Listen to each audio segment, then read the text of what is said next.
They were all eaten. The final wrapper was an exclamation mark to everything that had led to this point. I released my hands from the controller, and it was all over. To make any kind of sense of it, I'd have to go back 8 hours, back to the morning the game started. I was making breakfast, rye toast with strawberry jam and orange juice. Hell's Kitchen. Hey babe, could you please take the trash out and do the laundry for me? Thanks. Sure thing. She'd make me clean all day while she went out to work. Laundry, washing, dusting. But she loved me. I guess I had a soft spot for female authority. The clouds cloaked over with practiced bravado. I didn't like the way the show started. Staring at me like a piece of plastic casing with absolutely no character at all. A game. A video game. I reached and remembered for the first time in years.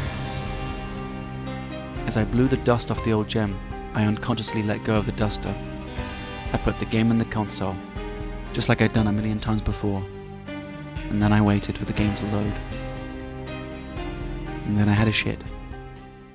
Bloody hell, this game is brilliant. When I was around 13 years old, I sat next to a friend of mine in history class who told me about this amazing game he was playing. After a few weeks, he was kind enough to lend it to me. That game was Max Payne, and my god, he was not exaggerating. I'd never played a game quite like this. It's one that most gamers have enjoyed, and it's definitely one that stays with you. Just hearing the words Max Payne makes you think of the Matrix-style shooting, that comic-style cutscene, and the dark, dark tones. Max Payne is an action-adventure shooter, with you playing as the undercover cop turned fugitive. As Max Payne, you're looking to avenge the brutal murder of your wife and baby. The game is split into 3 parts and several chapters as you shoot your way past many bad guys to solve who was behind the family's death. It turns into a fairly complicated story that involves drug lords or something and a new sadistic drug called Valkyr, which then leads to local mob bosses and even corporate giants. Aside from the action, it's the really entertaining story that does it for me, and the monotone yet expressive narrative that carries a tense mood and dark humour very well. It's almost funny how well Max Payne can paint pictures with his use of words. Freezing wind tearing at my face like sandpaper and razors, ice hard and slick under my hands and feet. And somewhere in the background the wail of sirens, the city howling after me. An A+ in English, no doubt. Each part of the game has around 7 or 8 chapters, which are titled by Max's clever use of language. You'll be finding yourself in subways, crack houses, sleazy hotels, or on top of New York buildings, or even nightmares. I mean, just listen to this. This is horrible. Jesus. Okay, so it would be fair to say that the character graphics haven't aged tremendously well, but I think that almost adds a charm to the game. The levels look great. They completely absorb you into this world of crime where anything could happen. The cutscenes are shown with this graphic novel style with voiceovers. Here are some of my favourites. Relax, Max. You're a nice guy. I don't kill nice guys. You're not bad yourself. I like the art style of the buildings and streets. The camera movement works really well in building up tension. You can pretty much interact with all the objects in the game, like vending machines, fruit machines, taps, and so on. So the attention to detail for a game this old is quite good in that respect. So of course, another important aspect for many games is the music. The game's theme, if you will, is a simple, eerie piano part, very effective at setting the tone. The other music which is used in boss battles isn't as memorable, but it does the job. In fact, I think the reason you remember the piano part so well is because there really isn't a lot of music in the actual gameplay. It's the silence that makes it work and brings a bit more realism to the experience. Being a Rockstar game, they obviously worked on getting good voice actors. Max Payne's narration, as I've already said, is done perfectly. The bosses and henchmen come out with some interesting things from time to time. Her time is now, and all who stand in her way must die! I mean, that is intense when you're playing as a child. Yeah, you're nuts. So how's the gameplay? Well, it's great. Moving around is really smooth, and most people remember that bullet time is what the game is really all about. Pressing the L1 button will make you do a slow motion dive and shoot.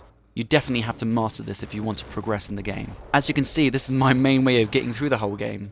Also, L2 just lets you do slow-mo without diving, giving you more time to aim and take down the baddies.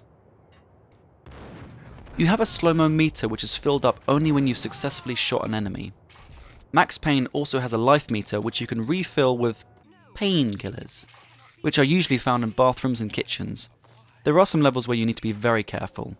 The controls have a little bit of slipperiness, so it's never worth rushing these parts. This gets really tested with Max Nightmares, where you have to follow this trail of blood in absolute darkness to find his family. I mean, seriously, this level takes forever. The level design is very linear, which I like personally.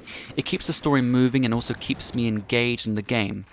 All the levels themselves all take place at night time and have this gloomy aura. The attention to detail is spot on. I mean, check out this vibrating bed.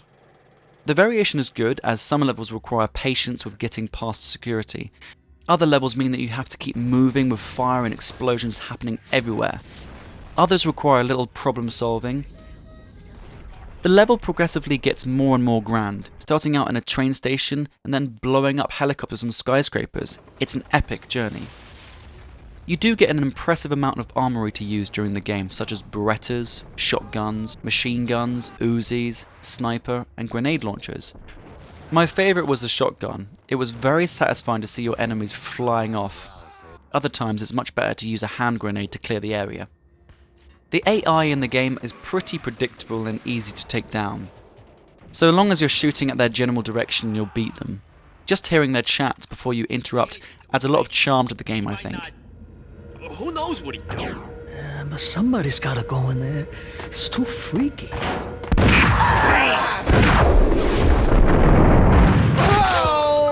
The main enemies in the game have a lot of character, like Vinny Gogniti, a small-time crook. Payne! I'll kill you, you lousy freaking cop! Jack Lupino, a slightly more twisted and evil crook.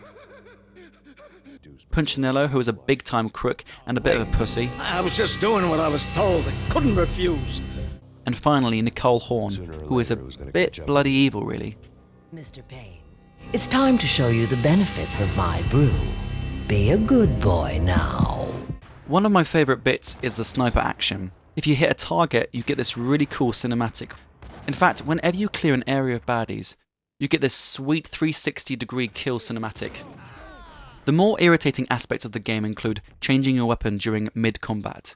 I mean, if you haven't thought ahead just a little, you can find yourself out of ammo and dead pretty quickly. You bring up your weapons with the D-pad, and you need to manually press through each weapon, which is fine, except for this situation. Oh, come on!